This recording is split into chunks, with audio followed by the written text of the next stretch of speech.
हाँ जी बच्चों, कैसे हो आप सभी। होप्स हो आप सभी बहुत बढ़िया होंगे और स्वागत करते हैं आपका आपके अपने प्यारे से यूट्यूब चैनल 360 जॉब टारगेट पे।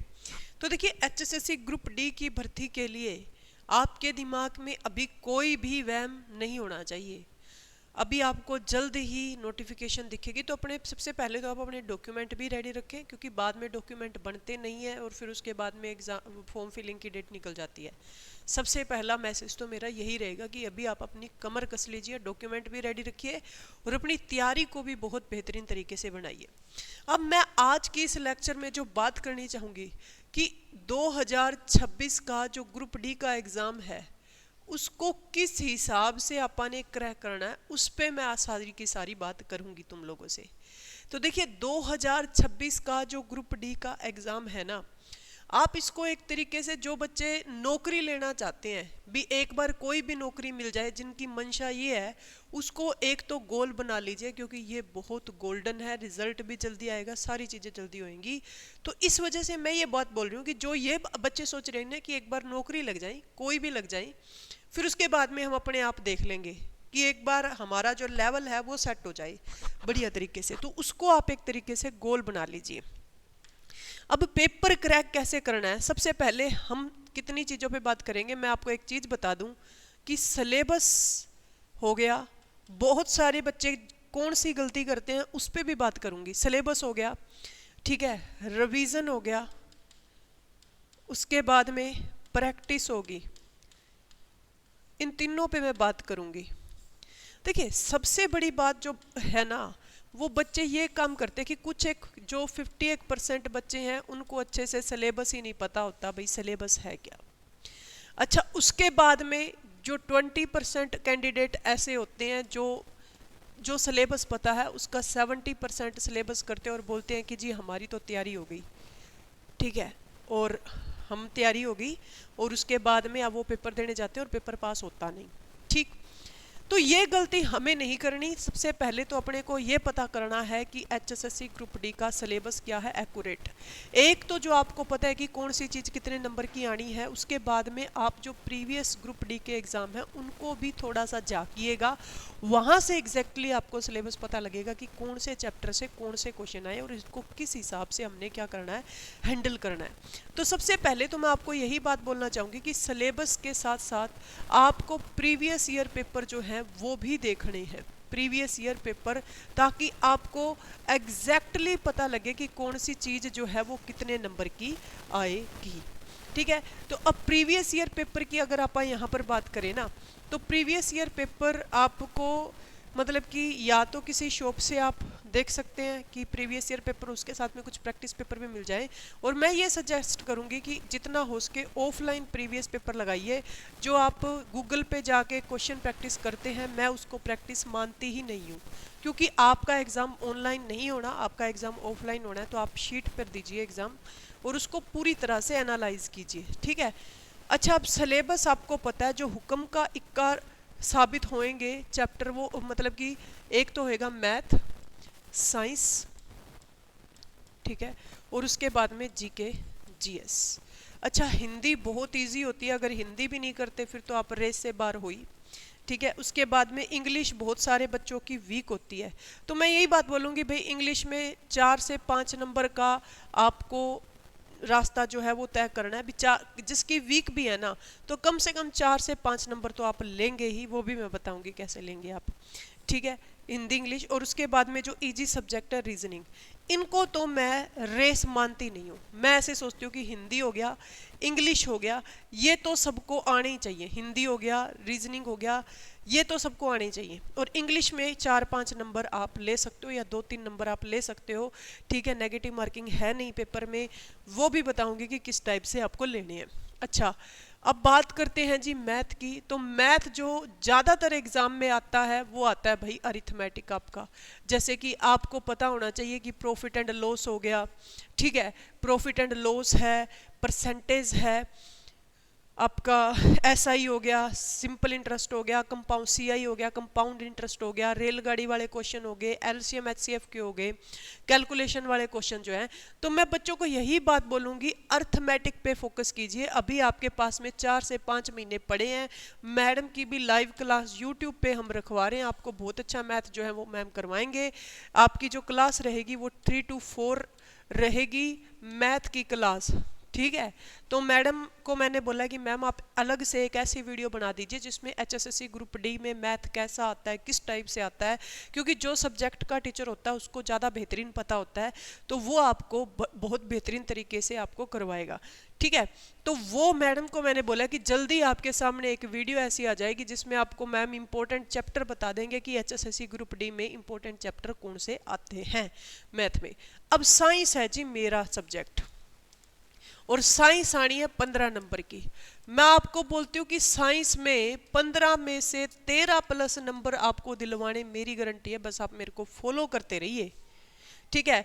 जो अपनी क्लास रहेगी ना वो 10 AM से 11 AM तक रहेगी। ये बच्चों की सिफारिश पे क्लास है कि मैम जितना जल्दी हो सकता है आपको HSSC ग्रुप डी की, 2 मिनट वेट करो, HSSC ग्रुप डी की जो आप क्लास HSSC ग्रुप डी का जो है वो लेक्चर आप लेके आइए साइंस के लिए, क्योंकि देखिए रेलवे ग्रुप डी की क्लास 2:30 बजे से 3:30 बजे चल रही थी, आप वो भी लगा सकते हैं, साइंस सेम होती है, कोई इसमें वो नहीं होता कि किसी भी उसमें अलग होती हो। तो साइंस जो है सभी पेपरों में सेम ही आती है, तो साइंस चल रही है, साइंस जो है वो चल रही है, तो इस वजह से आप वो क्लास भी लगा सकते हो। लेकिन अगर आप स्पेशल लगाना चाहते हो तो मैं आपको बता दूं कि 10 AM से 11 AM तक अपनी जो साइंस की क्लास है वो अपनी चलेगी। किसके लिए? हरियाणा ग्रुप डी के लिए।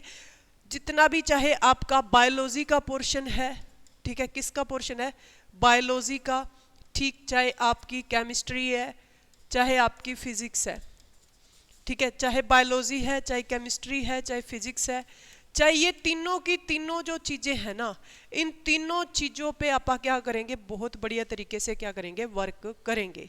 तो इस वजह से 15 नंबर दिलवाने मेरे हैं। आप इस चीज़ को आप ऐसे मान के चलिए कि 15 नंबर आप साइंस कवर करेंगे 10 AM से 11 AM तक। अच्छा, मैथ के लिए मैंने आपको बोला कि अगर आप सेल्फ भी कर रहे हो, चाहे आपसे कहीं से भी करना है, तो अरिथमेटिक पे फोकस कीजिए जितना हो सकता है स्टार्टिंग टाइम में। अब अगर आपको साइंस करनी है ना, तो साइंस के लिए सेल्फ करनी है, आपने सेल्फ स्टडी करनी है साइंस के लिए। तो मैं आपको बताऊंगी कि कोई भी एक सबसे पहले भाई बुक पकड़ लीजिए, स्टैंडर्ड बुक, चाहे आप लूसेंट की ले लीजिए साइंस की, चाहे आप अरियांत की ले लीजिए, ठीक है, चाहे आप किसी की भी किताब लीजिए साइंस की। उसमें जितने भी चैप्टर हैं ना, सभी के बेसिक पार्ट जो है बच्चों जितना भी होता है वो आपको कवर करना पड़ेगा। और इसको कवर करने का तरीका ऐसे ही है, जैसे कि मान लीजिए कि आप मोशन का चैप्टर पढ़ रहे हो, ठीक है, यानी कि आपने गति का चैप्टर पढ़ा, तो आपको पता होना चाहिए कि गति से कौन से MCQ जो है वो निकल सकते हैं, ठीक है। तो वो कैसे पता लगेगा कि मोशन का आपने चैप्टर किया, उसके बाद में मोशन के जितने भी MCQ बनते हैं उनकी आपने क्या कर ली? प्रैक्टिस कर ली। ऐसे ही हर एक चैप्टर के, जैसे कि ह्यूमन डिजीज का चैप्टर है जिसको आप हिंदी में बोलते हो मानव रोग, तो मानव रोग का आपने चैप्टर किया, चैप्टर करने के बाद में उसके जितने भी MCQ बनते हैं, तो सबसे पहले तो आपको इस टाइप से सिलेबस कवर करना है कि हर एक चैप्टर के बाद में आपने क्या किया? उसके MCQ लगाए। इससे क्या होगा कि आपको पता लग जाएगा कि जो मेरा चैप्टर मैंने किया है वो बहुत बढ़िया तैयार हो गया या नहीं तैयार हुआ है। और यही स्ट्रेटेजी जो है वो मैं आपको बोलूंगी कि आप GK GS के साथ में भी अप्लाई कीजिए। जैसे कि आपने प्रेसिडेंट का टॉपिक पढ़ा, ठीक है, राष्ट्रपति का टॉपिक पढ़ा, तो प्रेसिडेंट के टॉपिक पढ़ने के बाद में आपको MCQ लगाने हैं। और मैं आपको एक ही बुक बताती हूँ भाई, ल्यूसेंट की किताब बहुत बढ़िया है। तो मैं यही बात बोलूँगी कि एक बार अपना सिलेबस कवर करने के लिए ना, जितनी भी ल्यूसेंट की किताब है उसको बहुत बढ़िया तरीके से पढ़िए। उसके बाद में आपने उसके क्या लगाने हैं? उसके बाद में आपने उसके लगाने हैं MCQ। समझ में आ गई बात इतनी? ठीक है, क्लियर, समझ में आया इतना? अच्छा, उसके बाद में देखो और जो चीज़ें मैं आपको बताना चाहूँगी, और मैं ये बताना चाहूँगी कि जो आपको मैंने हिंदी इंग्लिश बोली है ना, हिंदी हो गया, इंग्लिश हो गया, ठीक है, और रीजनिंग हो गया, रीजनिंग के कुछ चैप्टर हैं, जैसे कि आप कोडिंग डिकोडिंग है, ठीक है, कोडिंग डिकोडिंग है, उसके बाद में सीरीज का चैप्टर है, ओड वन आउट हो गया, ओड वन आउट हो गया, ठीक है। या फिर आपका अगर मैं बोलती हूँ कि सीरीज भी दो टाइप की हो जाती है, अल्फ़ाबेटिकल सीरीज और वो, ठीक है। ओड वन आउट में से 2-3 क्वेश्चन आते हैं, सीरीज में से भी 2-3 क्वेश्चन आते हैं, कोडिंग डिकोडिंग में से क्वेश्चन आता है। एज का चैप्टर चाहे आप मैथ में काउंट कर लो, चाहे आप रीजनिंग में काउंट कर लो।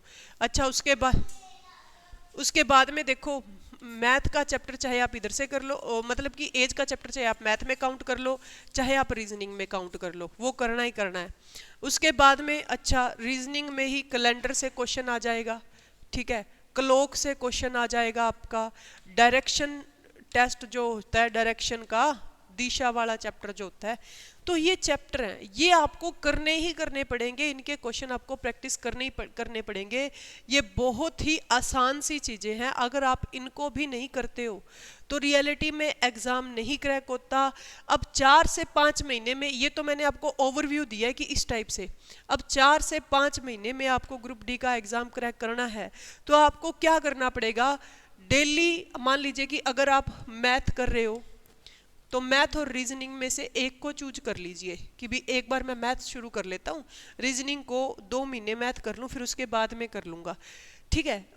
सारे चैप्टर इकट्ठे मत उठाओ। इंग्लिश के लिए मैं आपको बताती हूँ कि प्रीवियस PYQ जितनी वो कैब दे रखी है PYQ में, ठीक है, जितने फिल इन द ब्लैंक्स दे रखे हैं कि क्या कहाँ पे क्या आएगा, अगर आपको इंग्लिश बिल्कुल भी नहीं आती ना, तो मैं ऐसे बोलूँगी कि उसमें थोड़ी सी माथापच्ची जरूर कीजिए कि वो कैब में क्या आ रहा है, फिल इन द ब्लैंक्स में क्या आ रहा है, वही सेम टू सेम अगर दिए हुए और थोड़ा सा आइडिया भी लग गया तो नेगेटिव मार्किंग तो है नहीं, क्वेश्चन ठीक होने के चांस बढ़ जाते हैं। तो 10 नंबर की इंग्लिश आती है तो आप उसमें से बढ़िया तरीके से नंबर जो है बच्चों ले सकते हो, इस बात को आप मान के चलिएगा। अच्छा, उसके बाद में अब एक चीज़ और जो बच्चों के डाउट में रहती है कि भाई प्रैक्टिस कहाँ से लगाएं, तो बच्चों देखो मैं कम से कम ऐसे बोलूँगी 30 टेस्ट तो कम से कम आप लगाइए, कि पूरा सिलेबस करने के बाद में और एक बार रिवीजन करने के बाद में आप पूरा 30 टेस्ट। अभी तो मैं आपको यही बोलूँगी कि सबसे पहले आप सिलेबस शुरू कीजिए, सिलेबस शुरू करने के बाद में सिलेबस आपको लगता है कि मेरा 80% हो गया, उसके बाद में आप इसको स्टार्ट कीजिए कि जी मैं ये चीज़ जो है वो अभी स्टार्ट करने वाला हूँ, क्या प्रैक्टिस। उसमें आपको अपनी कमियाँ दिखेंगी कि मेरी कमी जो है वो कहाँ पर रहेगी।